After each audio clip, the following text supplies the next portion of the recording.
কি রে খোকা, আর কবে চাকরি পাবি তুই? তোর বন্ধুদের সবারই তো চাকরি হয়ে গেল। মায়ের কথাগুলো যেন হাওয়ার মতো, চাপা, ভারী, কিন্তু এড়ানো যায় না। ওরা সবাই একসাথে আজকে বের হয়েছে, অথচ আমি এখনো এই হলে। ওরা চাকরি পেয়েছে, আমার কি কিছু তাহলে হবে না? আমার জীবন কি অর্থহীন? আজকাল ইন্টারভিউ শেষে ফেরার পরটাও লম্বা মনে হয়। দিনগুলোকে মনে হয় এক গোলকধাঁধায় বন্দি। একই পর্দা, একই অপেক্ষা, একই নীরবতা।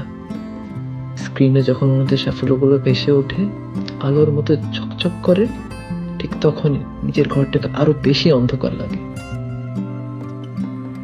রাতে ঘুমের ওষুধ খেতে গিয়ে মনে হয় শরীরটা হয়তো বিশ্রাম পাবে, কিন্তু মাথার ভেতরে শব্দগুলো, মানসিকভাবে বিশ্রাম কখন পাবো?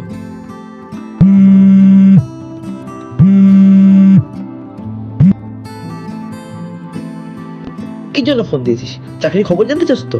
হয়নি আমার চাকরি, আমাদের আর কিচ্ছু হবে না, আমি পুরোপুরি ব্যর্থ। চাকরির খোঁজ নিতে নয়, আমি তোর খোঁজ নিতে কল দিয়েছি।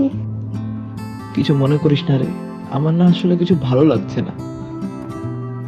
অনেকদিন পরে আমাদের এই পুরনো শহরে আসলাম।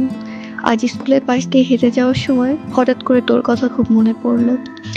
এই মাঠে কত ছোটাছুটি করা, কত গল্প করা, কত আড্ডা দেওয়া, কত খেলাধুলা করেছি। তুই বরং এক কাজ কর, কিছুদিনের জন্য এই শহরে চলে আয়।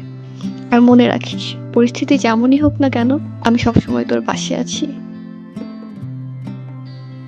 জীবন যখন গোলকধাঁধায় বন্দি, তখন কাছের মানুষের একটু আন্তরিক কথা, একটু সময়, কিংবা একটু কেয়ারিং আমাদেরকে আবার জীবনের দিকে টানতে পারে।